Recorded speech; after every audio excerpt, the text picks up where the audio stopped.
ಎಲ್ರಿಗೂ ನಮಸ್ತೆ. ಬನ್ನಿ ಸ್ನೇಹಿತರೆ, ಇವತ್ತು ನಾನಿಲ್ಲಿ ಹೆಸರು ಕಾಳು ಮೊಳಕೆ ಕಾಳನ್ನ ತೊಗೊಂಡಿದ್ದೀನಿ. ಅದ್ರ ಜೊತೆಯಲ್ಲಿ ನಾನಿಲ್ಲಿ ಸಬ್ಬಕ್ಕಿ ಸೊಪ್ಪನ್ನ ತೊಗೊಂಡಿದ್ದೀನಿ ಸ್ನೇಹಿತರೆ. ಇವತ್ತು ಸಬ್ಬಕ್ಕಿ ಸೊಪ್ಪು ಮತ್ತು ಹೆಸರು ಕಾಳನ್ನ ಸೇರಿಸ್ಕೊಂಡು ನಾನಿಲ್ಲಿ ಒಂದು ಪಲ್ಯ ಮಾಡ್ಕೊಳ್ತಾ ಇದ್ದೀನಿ. ಮಾಡ್ಕೊಳ್ಳೋದಂತೂ ತುಂಬಾ ಸುಲಭ ಮತ್ತು ರುಚಿಯಂತೂ ತುಂಬ ಅದ್ಭುತವಾಗಿರುತ್ತೆ ಸ್ನೇಹಿತರೆ. ನಾನಿಲ್ಲಿ ಒಂದು ಕಟ್ಟಷ್ಟು ಸಬ್ಬಕ್ಕಿ ಸೊಪ್ಪನ್ನ ತೊಗೊಂಡಿದ್ದೀನಿ.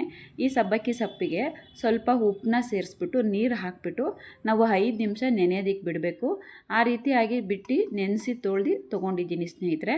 ಇವಾಗ ಈ ಸೊಪ್ಪನ್ನು ನಾವು ಸಣ್ಣದಾಗೆ ಕಟ್ ಮಾಡ್ಕೊಳ್ಳೋಣ. ಎಷ್ಟು ಸಣ್ಣದಾಗುತ್ತೋ ಅಷ್ಟು ಸಣ್ಣದಾಗೆ ಕಟ್ ಮಾಡ್ಕೊಳ್ಳೋಣ. ತುಂಬ ಫ್ರೆಶ್ ಆಗಿತ್ತು ಸೊಪ್ಪು ಮತ್ತು ತುಂಬ ಎಳೆದಾಗಿತ್ತು ಸ್ನೇಹಿತರೆ.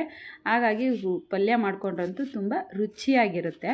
ಸಬ್ಬಕ್ಕಿ ಸೊಪ್ಪು ತುಂಬ ಆರೋಗ್ಯಕ್ಕೆ ಒಳ್ಳೆಯದು ಸ್ನೇಹಿತರೆ.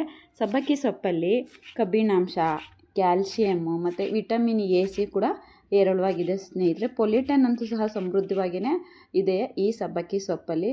ಮತ್ತು ನಾವು ಯಾವಾಗಲೂ ಎಲ್ಲ ಅಡುಗೆಗಳಲ್ಲಿ ಸಬ್ಬಕ್ಕಿ ಸೊಪ್ಪನ್ನ ಬಳಸ್ಕೊಳ್ಳೋದು, ವಾರಕ್ಕೊಂದಿನ ತಿನ್ನೋದ್ರಿಂದ ನಮಗೆ ರಕ್ತಹೀನತೆಯೂ ಸಹ ಕಡಿಮೆ ಆಗುತ್ತೆ.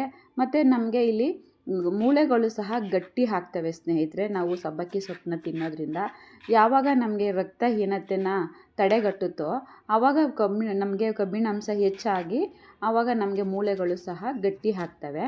ಮತ್ತು ಅದ್ರ ಜೊತೆಯಲ್ಲಿ ನಾನಿಲ್ಲಿ ಸೊಪ್ಪನ್ನೆಲ್ಲ ಕಟ್ ಮಾಡ್ಕೊಂಡ್ಮೇಲೆ ಅದ್ರ ಜೊತೆಯಲ್ಲಿ ನಾನಿಲ್ಲಿ ಒಂದು ಈರುಳ್ಳಿನ ಕಟ್ ಮಾಡ್ಕೊಳ್ತಾ ಇದ್ದೀನಿ ಸ್ನೇಹಿತರೆ. ಮತ್ತು ಹೆಸರು ಕಾಳು ಅಷ್ಟೇ, ಅದರಲ್ಲೂ ಪ್ರೋಟೀನ್ ಇದೆ, ನಾರಿನಂಶ ಇದೆ, ಕಬ್ಬಿಣಾಂಶ ಇದೆ.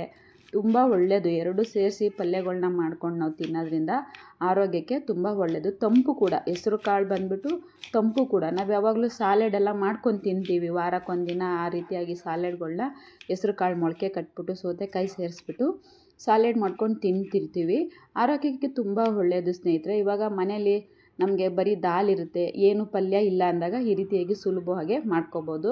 ನಾನಿಲ್ಲಿ ಮೊದಲನೇದಾಗಿ ಒಂದು ಪಾತ್ರೆ ಇಟ್ಕೊಂಡು ಪಾತ್ರೆಗೆ 1.5 ಸ್ಪೂನಷ್ಟು ಎಣ್ಣೆ ಸೇರಿಸ್ಕೊಳ್ತಾ ಇದ್ದೀನಿ. ಅರ್ಧ ಸ್ಪೂನಷ್ಟು ಸಾಸಿವೆ ಸೇರಿಸ್ಕೊಳ್ತಾ ಇದ್ದೀನಿ. ಅದ್ರ ಜೊತೆಯಲ್ಲಿ ಒಂದು ಚಿಟಿಕೆ ಜೀರಿಗೆ ಸೇರಿಸ್ಕೊಳ್ತಾ ಇದ್ದೀನಿ. 2 ಚಿಟಪಟ ಆದಮೇಲೆ ನಾನು ಒಂದು ಈರುಳ್ಳಿ ಕಟ್ ಮಾಡಿ ಇಟ್ಕೊಂಡಿದ್ದೆನಲ್ಲ ಅದ್ರ ಜೊತೆಗೆ ಸ್ವಲ್ಪ ಕರಿಬೇವಿನ ಸೊಪ್ಪನ್ನು ಸೇರಿಸ್ಬಿಟ್ಟು ಹುರ್ಕೊಳ್ಳೋಣ. ಮೊದಲಿಗೆ ಒಂದು ರೌಂಡ್ ಈ ರೀತಿಯಾಗಿ ಹುರ್ಕೊಂಡಾದಮೇಲೆ ನಾನಿಲ್ಲಿ ಖಾರಕ್ಕೆ ಅರ್ಧ ಸ್ಪೂನಷ್ಟು ಚಿಲ್ಲಿ ಫ್ಲೇಕ್ಸ್ನ ಸೇರಿಸ್ಕೊಳ್ತಾ ಇದ್ದೀನಿ. ಅದನ್ನು ಒಂದು ರೌಂಡ್ ಮಿಕ್ಸ್ ಮಾಡಿಕೊಂಡು ಹುರ್ಕೊಳ್ಳೋಣ. ಈ ರೀತಿ ಆದಮೇಲೆ ನಾನು ಇದ್ರ ಜೊತೆಗೆ ಮೊಳಕೆ ಕಾಳನ್ನ ಸೇರಿಸ್ಕೊಂಡು ಹುರ್ಕೊಳ್ತೀನಿ. ನಾವು ನೀರೇನು ಸೇರಿಸ್ಕೊಳ್ಳೋದು ಬೇಡ, ಹಾಗೇ ಬೆಂದೋಗ್ಬಿಡುತ್ತೆ. ಒಗ್ಗರಣೆಯಲ್ಲೇ ಸೊಪ್ಪು ಮತ್ತು ಕಾಳು ಎರಡೂ ಸಹ ಬೆಂದೋಗ್ಬಿಡುತ್ತೆ. ನಾನು ಇವತ್ತು ಯಾವುದು ನೀರು ಸೇರಿಸ್ಕೊಳ್ತಲ್ಲ, ನೀರು ಸೇರಿಸ್ಕೊಂಡೇನು ಮಾಡ್ಕೋಬೇಕಾಗಿಲ್ಲ, ಹಾಗೇ ಮಾಡ್ಕೋಬೋದು. ಈ ರೀತಿಯಾಗಿ ಎಲ್ಲನೂ ಮಿಕ್ಸ್ ಮಾಡಿದ್ಮೇಲೆ ನಾನು ಮತ್ತೆ 2 ನಿಮಿಷ ಲಿಡ್ ಕ್ಲೋಸ್ ಮಾಡಿ ಬೇಯಿಸ್ಕೊಳ್ತೀನಿ.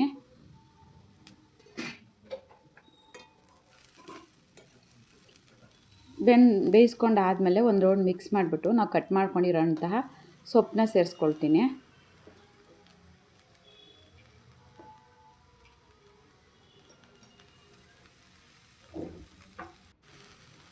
ಎಲ್ಲ ಸೊಪ್ಪು ಸೇರಿಸ್ಬಿಟ್ಟು ನೀಟಾಗಿ ಮಿಕ್ಸ್ ಮಾಡ್ಕೊಳ್ಳೋಣ.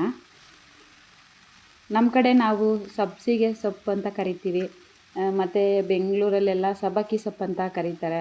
ಕೆಲವೊಂದು ಊರುಗಳಲ್ಲಿ ಒಂದೊಂದು ಹೆಸ್ರು ಕರೀತಾರೆ ಸ್ನೇಹಿತರೆ.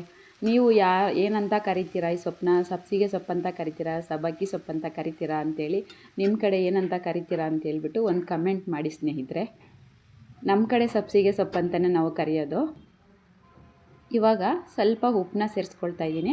ನಾವು ಸಬ್ಸಿಗೆ ಸೊಪ್ಪನ್ನ ರೆಸಿಪಿ ಮಾಡ್ಕೋಬೇಕಾದ್ರೆ ನಾವು ಉಪ್ಪನ್ನ ಜಾಸ್ತಿ ಸೇರಿಸ್ಕೋಬಾರ್ದು, ಸ್ವಲ್ಪನೇ ಸೇರಿಸ್ಕೋಬೇಕು. ನಾವು ಯಾವುದೇ ಅಡುಗೆಯಲ್ಲಿ ಸಬ್ಬಕ್ಕಿ ಸೊಪ್ಪನ್ನ ಬಳಸ್ಬೇಕಾದ್ರೆ ಉಪ್ಪನ್ನ ಕಮ್ಮಿ ಹಾಕ್ಕೋಬೇಕು.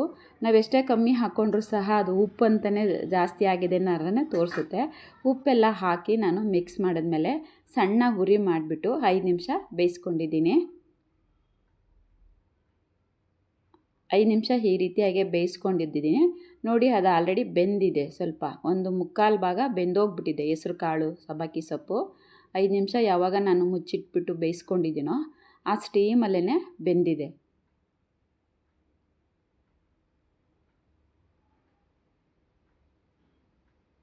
ಇವಾಗ ಇದ್ರ ಜೊತೆಯಲ್ಲಿ ನಾನಿಲ್ಲಿ 1.5 ಸ್ಪೂನಷ್ಟು ಕಾಯಿ ತುರಿನ ಸೇರಿಸ್ಕೊಳ್ತಾ ಇದ್ದೀನಿ. ಕಾಯಿ ತುರಿ ಸೇರಿಸ್ಬಿಟ್ಟು ಮಿಕ್ಸ್ ಮಾಡ್ಕೊಳ್ಳೋಣ. ನೋಡಿ ಎಷ್ಟು ಸುಲಭವಾಗಿ ಮನೆಯಲ್ಲೇ ಇರೋವಂಥ ಸಾಮಗ್ರಿಗಳನ್ನ ಬಳಸ್ಕೊಂಡು ನಾನು ಈ ಪಲ್ಯನ ಮಾಡ್ಕೊಳ್ತಾ ಇದ್ದೀನಿ ಸ್ನೇಹಿತರೆ.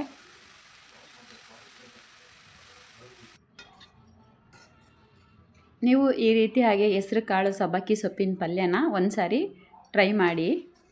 ಒಂದು ಸಾರಿ ನೀವು ಟ್ರೈ ಮಾಡಿ ತಿಂದಾದಮೇಲೆ ಪ್ರತಿ ವಾರವೂ ಸಹ ನೀವು ಬಿಡ್ದಂಗೆ ಎಲ್ಲೇ ಸಬ್ಬಕ್ಕಿ ಸೊಪ್ಪು ಸಿಕ್ಕಿದ್ರೂ ಸಹ ತೊಗೊಂಡು ಮಂದಿ ಖಂಡಿತವಾಗಿ ಈ ರೀತಿಯಾಗಿ ಮಾಡ್ಕೊಳ್ತೀರ ಸ್ನೇಹಿತರೆ. ಅಷ್ಟು ರುಚಿಯಾಗಿರುತ್ತೆ. ರುಚಿ ಅಂತೂ ತುಂಬ ಅದ್ಭುತ. ಫಸ್ಟ್ ಟೈಮ್ ಯಾರಾದರೂ ನನ್ನ ಚಾನಲ್ ನೋಡ್ತಿದ್ರೆ ನನ್ನ ಚಾನಲ್ ಸಬ್ಸ್ಕ್ರೈಬ್ ಮಾಡ್ಕೊಳ್ಳಿ. ಈ ರೆಸಿಪಿ ನಿಮ್ಗೆ ಇಷ್ಟ ಆದರೆ ಒಂದು ಲೈಕ್ ಮಾಡಿ ಮತ್ತು ನಿಮ್ಮ ಫ್ರೆಂಡ್ಸಿಗೆಲ್ಲ ಶೇರ್ ಮಾಡಿ ಸ್ನೇಹಿತರೆ. ಮತ್ತೆ ಸಿಗೋಣ ನೆಕ್ಸ್ಟ್ ವೀಡಿಯೋದಲ್ಲಿ. Thank you.